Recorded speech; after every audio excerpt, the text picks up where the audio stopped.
Absolute mayhem, 5 killed in crashes on Sunday. 5 people, including 2 foreign nationals, were killed over a 12-hour period in separate motor vehicle crashes in 3 parishes on Sunday. Absolute mayhem yesterday, said Dr. Jones, Vice Chairman of the National Road Council NRCS, making reference to the incidents. The body of the first victim, Ronaldo Blackwood, 24, who resided in Highgate District above Rock St. Catherine, was found about 4 a.m. in a ditch beside his motor vehicle in Onotope, St. Mary, according to police report. Blackwood was a part of a group of bikers who attended a party in St. Mary and were returning home when it was noticed that he was missing. A male pedestrian, 62, was killed in the second crash, which occurred about 11:33 a.m. along Howard Cook Boulevard in the vicinity of Harmony Car Park in St. James, the police report. Pedestrians standing or walking in the road, as well as apparent error of judgment negligence, were listed among the possible causes of the crash. Another male pedestrian, 72, was a victim in the third road incident, which occurred an hour later in Junction St. Elizabeth. Stealing a ride and pedestrian holding onto the vehicle were among the possible causes of the road fatality, the police reported. It appears a pedestrian was trying to get a ride onto a moving vehicle, Jones reasoned. The 2 foreign nationals, ages 41 and 62, were passengers in a private motor vehicle that crashed along the Rocky Hill Main Road in St. Elizabeth about 5:50 p.m. Excessive speeding with no regard to conditions and failure to keep to the proper traffic lane were possible causes of the crash. Another foreign national was killed in a motor vehicle crash in St. Thomas on Friday, and a 71-year-old male pedestrian died in the crash along Washington Boulevard in St. Andrew on Saturday. At least 162 people have died in 147 fatal crashes since January 1 this year, according to official statistics. Road deaths are down 10%, while fatal crashes are down 5%. Pedestrians account for 36 of 33% of road deaths this year, while motorcyclists account for 44 of 28%, the data shows. The NRSC Vice Chairman lamented that recruiting team of the speed, failing to keep left, and error of judgment often cited as possible causes of crashes in Jamaica. Far too many people are dying, and far too many people are dying needlessly. We can stop the speeding, he stated. Dr. Tufton says efforts continue to increase number of healthcare workers. Health and Wellness Minister Dr. Christopher Tufton says efforts continue to increase the number of healthcare workers. Speaking on the tour of the Omega Hospital in Negril recently, the minister said the sector is still in need of workers. He said to solve the problem, he has been speaking with the Minister of Labour and Medical Council of Jamaica to lessen the red tape delaying the employment of workers. Dr. Tufton noted that delays have to be removed from the process. In addition, he reiterated that linkages are being made with other countries. In the meantime, he said Visit Omega is to enhance support and promote private healthcare options. The health minister said this will give citizens a better sense of security for their health and wellness. We have to look at the bureaucracy involved in getting approvals, whether for work permits or for certification or validation of credentials from a medical council or nursing council standpoint. There is a process that is involved. It's an important activity because you can't have a free-for-all. Yes. Just the other day we had to intervene with an individual who says he's a specialized dentist providing services when he doesn't have any certification. True. So you can't move from one extreme to the next. But you have to find a way to make the process efficient. And where there are delays, we have to cut those delays out where we can.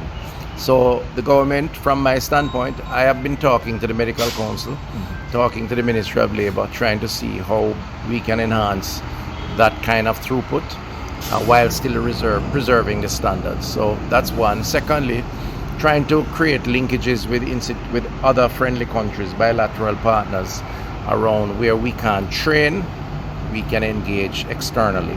So Omega, as you know, is located in an important part of the country, both for tourists and for locals.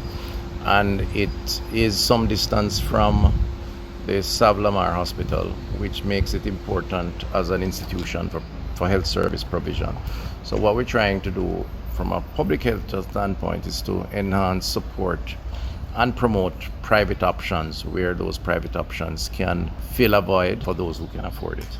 And I say to people, from a policy standpoint, we don't make any distinction between private and public. We want everybody to exist. And indeed, when everybody exists, it gives the public a better sense of security for their own health and wellness and well-being. But what we need to do is to make sure that the standards are acceptable. And some things we have to do, some things the institutions have to do. So part of my trip is to visit, is to understand where the gaps are and how we can help to fill those gaps. Sure. And then hold everybody accountable.